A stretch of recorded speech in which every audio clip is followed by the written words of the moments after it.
Hello and welcome to the Pulse. A big old reaction coming up on the fifth stand here. Chelsea won, Liverpool won at Anfield. I'm joined by Savage Dan and I'm also joined by Ben Horner from the Boston Blues. Ben, how'd you react to that straight away, mate? I think that's a good point. That's an immense amount of character shown by the boys in that second half to dig in there, absorb the pressure in the first 10, 15 minutes, and then really put in a masterclass defensively. On American broadcast, Oliver White, the commentator, used the term resilient and well-drilled. I think there's no better way to describe our defensive performance today. You have to be happy with the point. You're disappointed that, you know, the game turned on that moment right at the end of the first half there. But given everything, I like that second 45 minutes, and I'm happy to escape Anfield with a point. Absolutely. Dan? Thoughts? I thought it was an excellent defensive display. Honestly, all I was worried about the potential hangover from the first half and the end of it. But when we came back out, it was almost like it was a new game. Dug our heels in, very resilient. We refused to just survive. Also, you know, like we actually opened them up a couple of times. We could have got a second goal. We were ambitious, dug in, everyone worked hard. I can't say enough superlatives about it. Mate, absolutely. Well, let's have a look at the game on social then. Let's go through the game. Starting before the game, we were celebrating something big, not only our captain's 32nd birthday, but also his 300th appearance in Chelsea Blue today. I mean, he's absolutely deserved. It was absolutely sensational, and I think we've all run out of superlatives to talk about the brilliant Cesar Azpilicueta with. But one thing I would say is I wouldn't say overreaction or sort of knee-jerk reaction for the day is that Cesar Azpilicueta is fantastic, isn't he? He's sensational. Incredible. I mean, let's have a little look at how I've phrased it. I think I've been quite clean with it, but he does get better with age, doesn't he? I mean, he was fantastic. Jason Kanté spoke about this brilliantly in terms of the fact that a couple of years ago when Reece James started to make that breakthrough, it looked like maybe Azpi was going to get displaced a little bit. And not only is he a wonderful footballer, but he's a fantastic servant in general for the football club, Ben, isn't he? He's a great role model, and even some of the shots we've seen from when Chelsea players are getting a little bit riled, he's the first in there to have his say, but then also to take the players away, to shield them from everything. He just leads by example perfectly. He really does. He's the captain in every sense of term, both on and off the pitch, you know, for everything you described there, Joe. But also think back to, you know, the last couple of seasons, as you mentioned, Reece James really starting to take the place. But Azpilicueta was the first one out for training, the last one into the building afterwards. He was the one taking Reece under his wing. He really does embody everything that it means to be Chelsea. And I think it was Dan said it before the game, it's really the best £7 million that Chelsea has ever spent in the transfer window. Cesar Azpilicueta. It's a bargain, isn't it, Ben? And he's one of those players that just makes you proud to be Chelsea, doesn't he?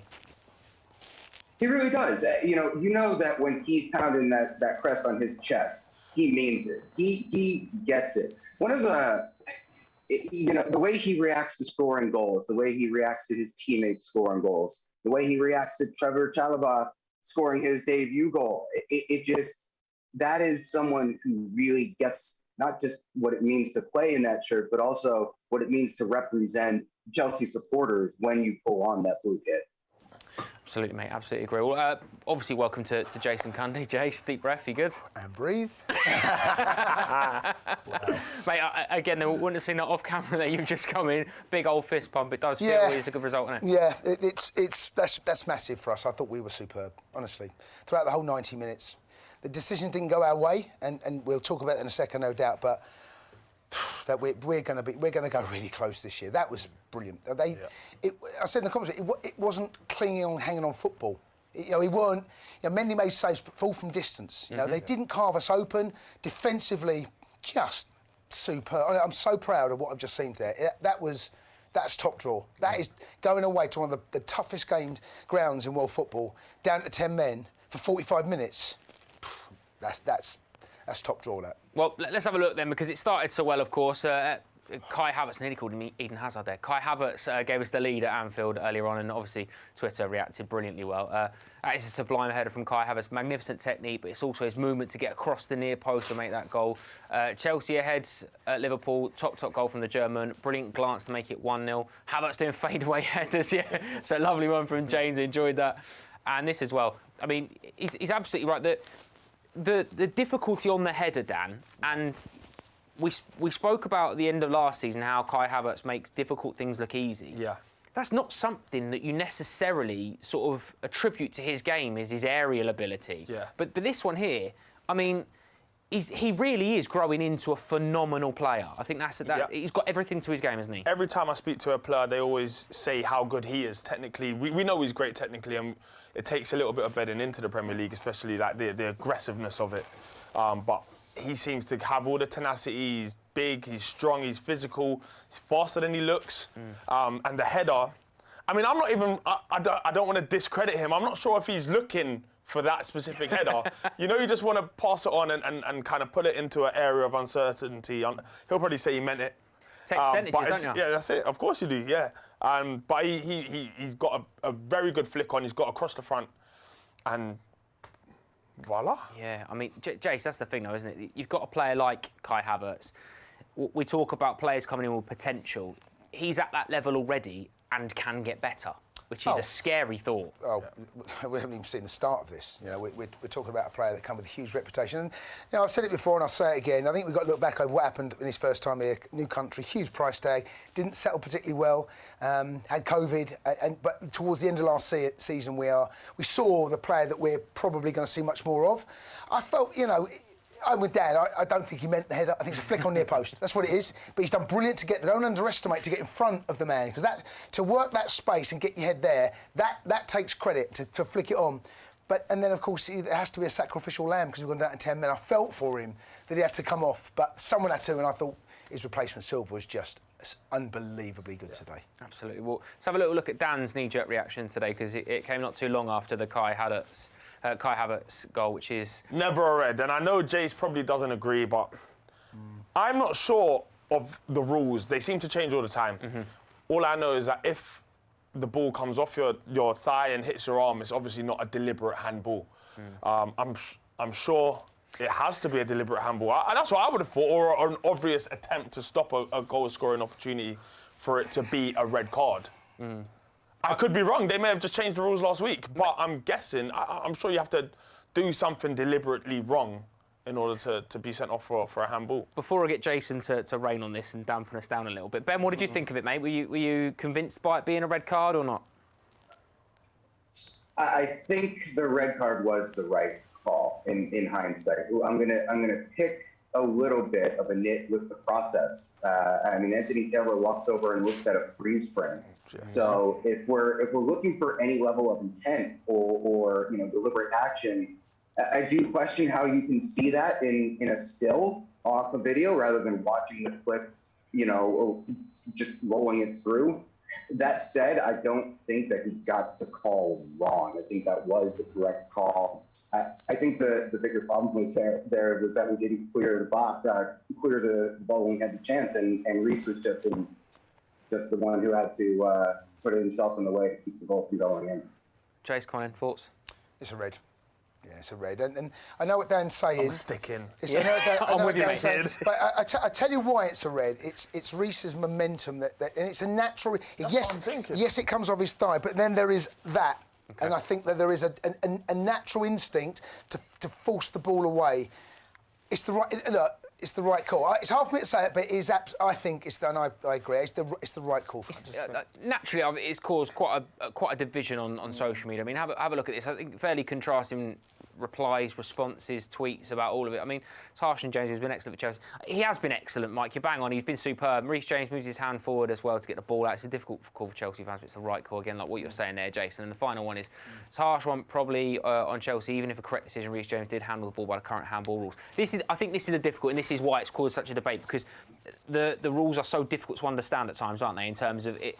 There's this thing that straight away we all went, if it's a penalty, does he still send him off? Because there was this double jeopardy thing that I know certainly happens in the EFL. I think that's still a rule in the EFL. There's that thing, if it's a penalty, you can't give a red card as well, because then you're losing stopping twice. A goal with your hand has to be a red card. But I give the penalty. I don't think get your point. Anywhere to go, really. I take your point. And also, I think Frank Sinclair, obviously a good friend of yours, tweeted about, I think, saying what you said there, Ben, the issue with the going to the VAR, you want him to go and have a look at the screen, but looking at a freeze frame rather than the whole decision. I didn't spot that.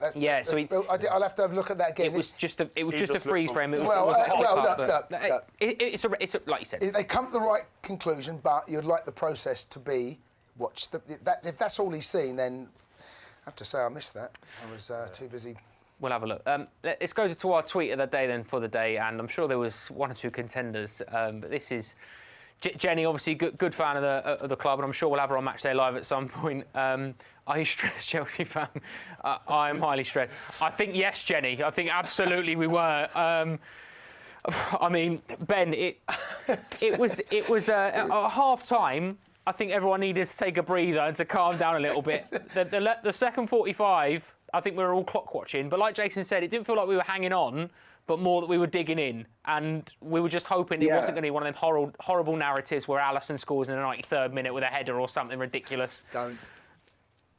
Or goes off of Mane's shoulder and trickles over the line. Yeah, I agree with Jace 100%. We weren't really clinging on for dear life at the end there. I thought we rode out the first 20 to 25 minutes, and then from about 75 minutes onward, we really were in control of that. I think it's worth repeating that almost all of their chances were shots from outside the area.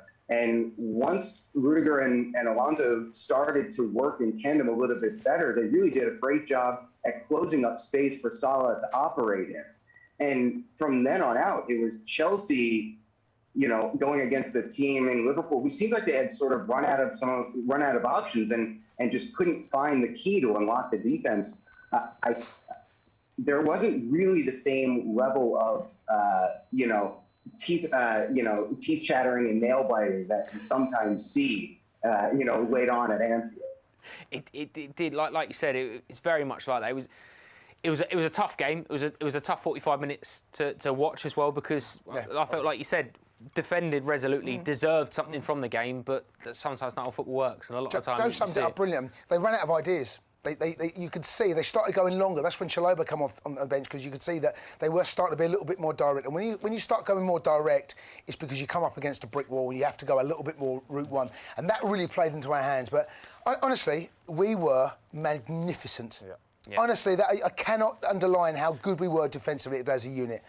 Just magnificent. Well, I think it leads us nicely onto our hashtag of the day, which we're going to do, we're going to pick one of these after full time in every game. So if you are getting involved in the show, use this hashtag, which is Battling Blues, because I think that's probably the best thing that sums it up today, really, boys, isn't it? I mean, let's have a little look at some of the reaction on this, because we know that like we said, we dug in, and I think everyone comes away from it being very proud of the fact that we've got a point today, and the fact that we deserve something from the game at the very least. Travesty, we got beat today. Absolutely. Travesty. I mean, from Nazar, obviously, Chelsea love defending, don't they? Reminds you of Italy at the Euros.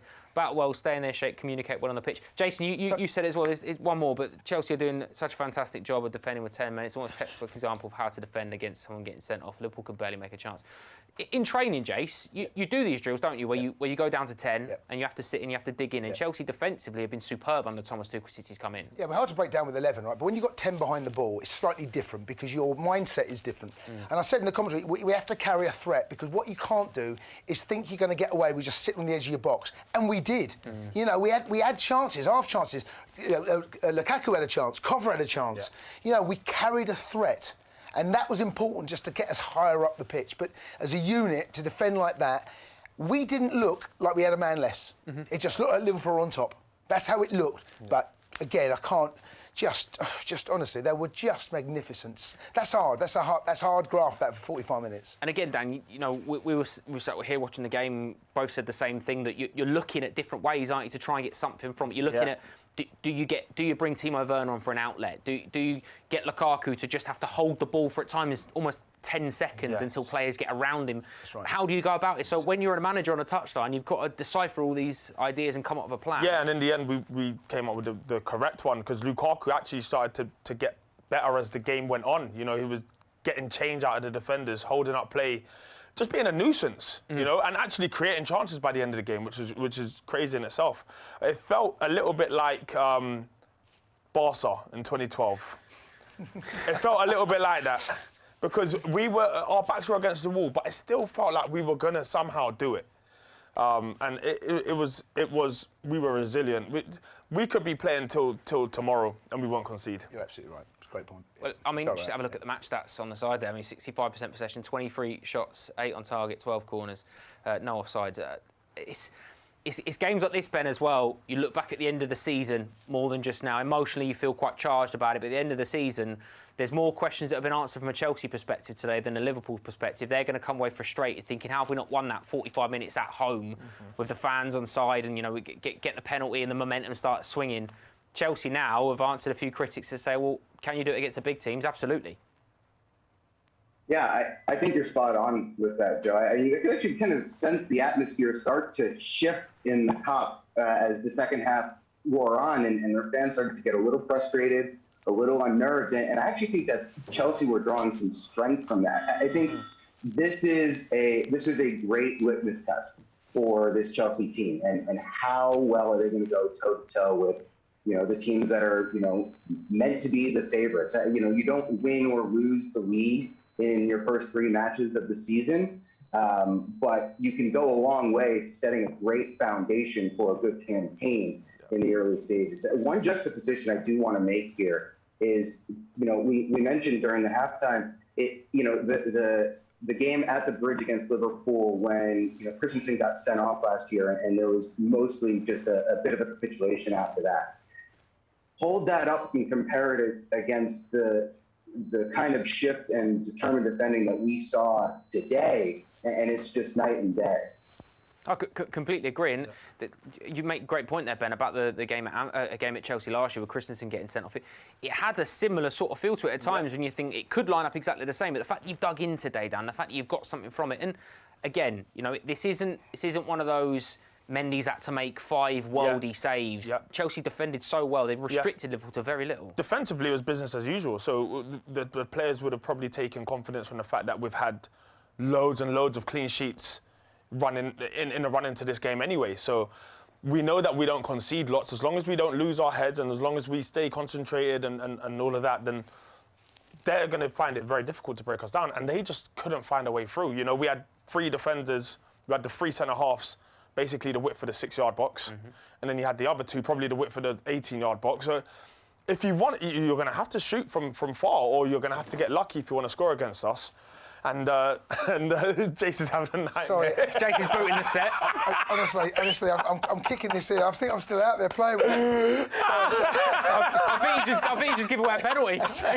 That's definitely a red card. But it was brilliant. We were brilliant. We were. Jay, the difficult. I'm being told that VAR is having a look at that. I'm in trouble. I'm in big trouble.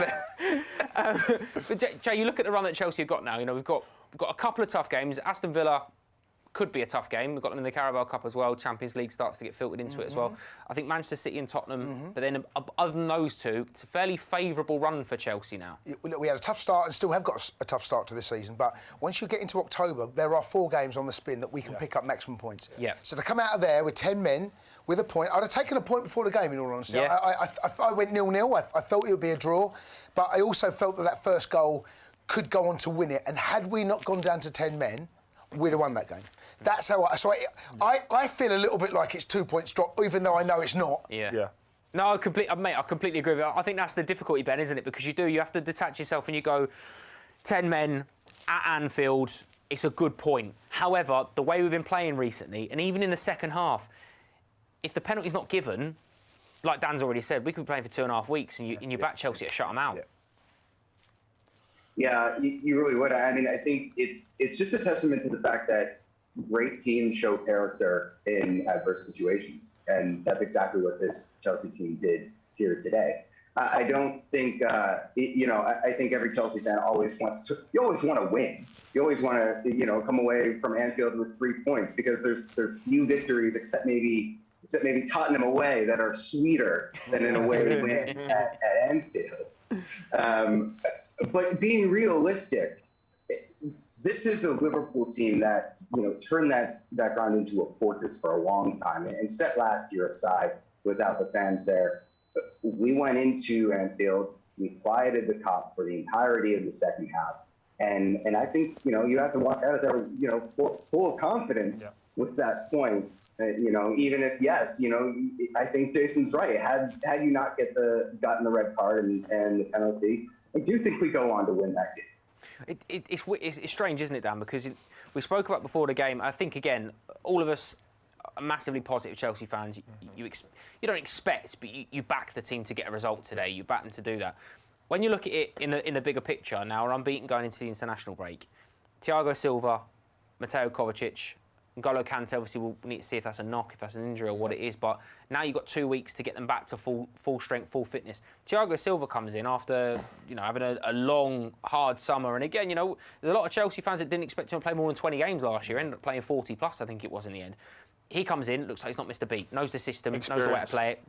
Experience. He just came. It literally looked like he had a game last week. Yeah. He popped straight back in and knew exactly where to be. I don't know how he gets so much distance on his leaping. He gets up so high, it clears everything. It's just it's beautiful to see. But I think on the balance of things, the draw is a good result for us. We would have when we scored.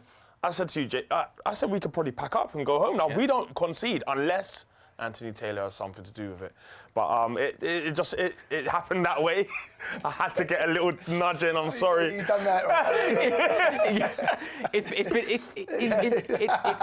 In fairness, that's the thing, isn't it? In fairness, and Jay, that's it. Players are now coming back into it. They're hitting the straps. They're good to go. Yep. It's almost disappointing we've got an international break.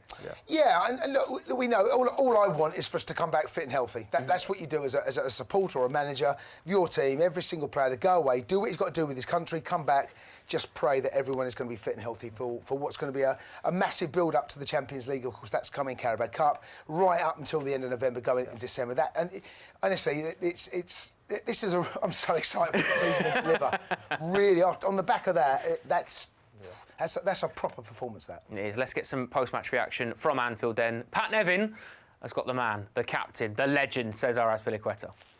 Well, first of all, congratulations. 300th league appearance, which is fabulous, but also getting towards 450 appearances. That might have been one of the hardest ones, don't you think? It was tough. Second half especially, they put a lot of pressure. We had one man down, so it was difficult, but I'm really proud of the team, how we fought together. We waited for our moment. We had to, we could score the second goal, but honestly, the team left everything on the pitch, so I'm really proud of the fighting spirit.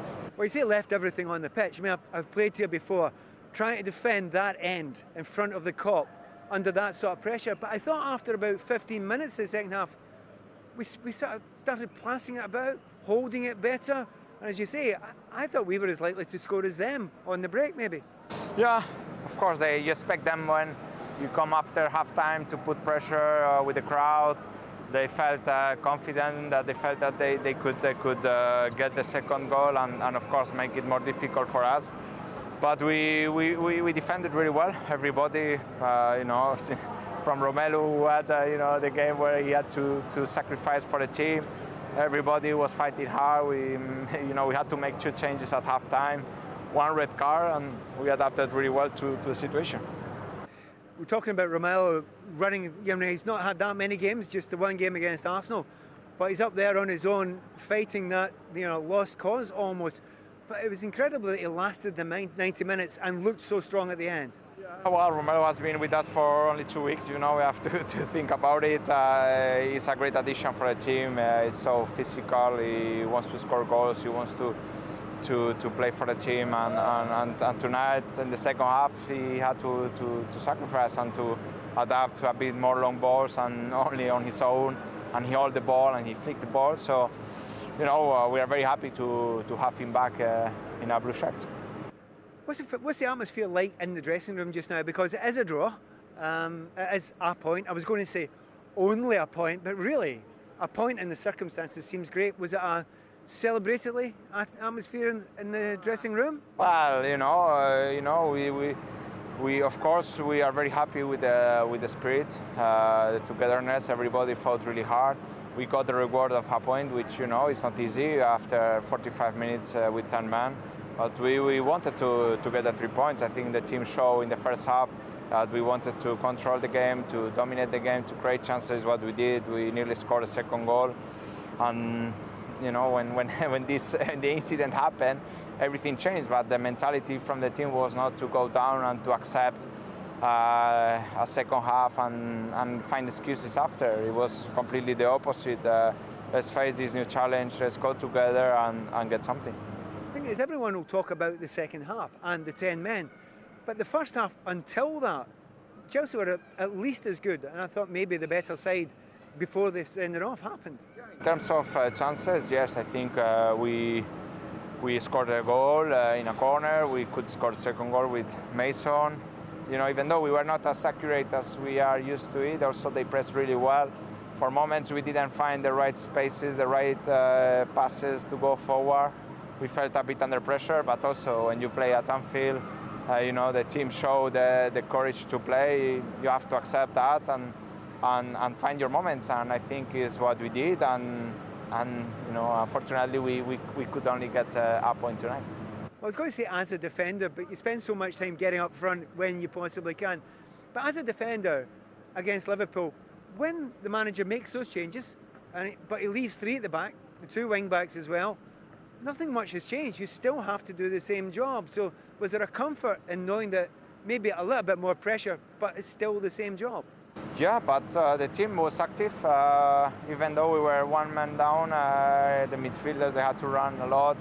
As a back 5, we had to put pressure, and it's what we did. I think the key was to stay active, to not be passive and get into the box too early, because they have the quality, they have individual quality, they can find the space, but the shots they had was more or less mid-range shots, and Edu was brilliant. So, you know, you have to accept that you have to play more defensive, that they are going to have more of the ball, and even though we had our moments to maybe punish with the second goal. Is the manager giving you a day off together tomorrow? You deserve it. Yeah. So what are you going to do to celebrate your 300th cap, your 300th league game? On my birthday. On your birthday? Yeah, today, of course. Of course I knew that. You knew that? Okay. See, footballers over the age of 25 never tell you when their birthday is. Why not? It's my so birthday. What is it? Yes, Is it a glass of wine? Well, tomorrow, you know, with the family, before I fly on Monday to Spain with the national team, I think it's good to spend, you know, my birthday, I spent it here in Liverpool. But tomorrow is a day off, and hopefully I can enjoy with my family. Well, in that case, enjoy Spain, enjoy the national team, and happy birthday. Thank you very much. Happy birthday, Skipper. I mean, he was magnificent again today, wasn't he? And even talking there, I know that he'll have been in the shower and everything, but it doesn't look like he's just dug in for 90 minutes. He looks like he's just ready to go. He's got his flip-flops on. In games like that, you need him. Yeah. You need, if you look across your back 5 and you see Aspie there, you're like, yeah, we've got a chance of making sure we don't concede again here. Because and again, look at the positions he played. He played right hand side of the 3. He went to right wing back. Solid performance. You know, he's just delivers. He's absolutely magnificent. All of it. I can't speak highly. I'm so proud. Yeah. Look, mate, I completely agree. But Ben, just on that, because I know this is a chat that we've had quite a lot, but he's an all-time great at Chelsea, isn't he? You know, 300 Premier League appearances, approaching 450, 32 years of age. Like Jason said, an absolute steal when you look at some of the figures for some players that are going around. He's just leads the club by example on and off the pitch. We're very lucky to have him. Well, he's won it all as well. You know, you win as much as he has with the club. I think, of course, you have to go down as one of the greats, but I think he's also going to go down as one of the all-time greats to wear that armband as well. And that's a big captain's armband to fill, as we all know. From whom he took it over. You can't say enough about what he brings to this squad, both in terms of his play and what he does in the dressing room. I'm sure, and like Jason said, if he's in the back line, I feel pretty good about the way Chelsea is going with that. And that's the thing, Dan, as well. You know, if we do lose Reece James to a potentially 3 game suspension, is it for a straight red? 3 games. Yeah. If it is that, You've got Aspi that can play right wing back. We've seen Callum Hudson-Odoi play right wing back pre-season. We've got options. That's why we have a deep squad, and Aspi is just, he's aging like a fine wine, if I'm totally honest. He has been phenomenal, and just when you think, oh, is he beginning to be over the hill, he finds a new gear, he finds something. I remember one time I went to Cobham to do something with him, and he was late. And he was late because he had come from meditation. And this is a man who's this is a man who's not given up anytime soon. He is going to stick. He told you. Exactly. He needed it. He's lied to me, hasn't he? He needed meditation because he was stuck in traffic. That's what he needed. But he's a real professional, lives the life, and he's just a defender who doesn't want to get beat. That's his first thought is, you know, how do I protect this lead or how do I protect this goal? And he's an absolute bargain. He's a monster. He's brilliant. Right, let's have a little look at what's coming up on Chelsea channels then for us. Obviously, international break for Thomas Tuchel's side. But on Sunday, the WSL opener, Chelsea and Arsenal on Matchday Live. And then we are back. It'll fly by. Don't worry, it'll fly by. Saturday, the 11th of September, 4:25, Chelsea and Aston Villa, Matchday Live. Back in the Premier League. And then we've got Villa not too far after that as well in the Carabao Cup, so it's been a big one. Boys, as always, brilliant as always. Jason Cundy, thank you, guys. Thank you. Ben, thank you so much for joining us, mate. Thank you very much. Send our love to the Boston Blues as well, and I'm sure we'll speak to you through the season. Absolutely. Whenever you're in Boston, come down to the Banshee and find us. Thanks for having me, guys. Absolutely, mate. Top man. Thank you very much. Thank you very much for joining us. It's a good point in the end. Deserve more, but it's the Chelsea way to do it the hard way. We did it. Enjoy the rest of your weekend, Blues.